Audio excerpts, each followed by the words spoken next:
Hey folks, it's Bud in Studio A at SOPHA, and I want to tell you about a class we posted recently called One Light Wonder. Now this is a new program, and it's a direct follow-up to our beginning Kickstart Studio Lighting program. Now, if you're familiar with that program, Kickstart Studio Lighting, you know that it's a hands-on program where we show you a 4-light portrait setup, and in the afternoon, we give you scenario-based lighting challenges where you match an image to magazine tears that came right out of the magazine. And folks really learn a lot there, but one of the lessons that we show you right at the very end is a lot of those are actually only shot with one light. And boy, is there a lot to learn there.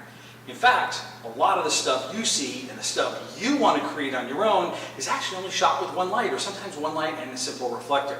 And that's what this class is all about, the One Light Wonder. And all that you can do with just one light.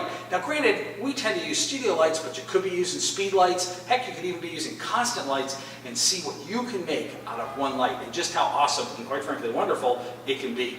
That's what that class is about. It's a little bit of classroom, but a lot of hands-on and how you can use one light to make some awesome pictures. If you want to know more about it, you can check out the website at thesopha.com, SOPHA.com. Of course, Bud at thesopha.com will get you an email right to me with all your questions. Otherwise, we hope to see you in class, and have a good one.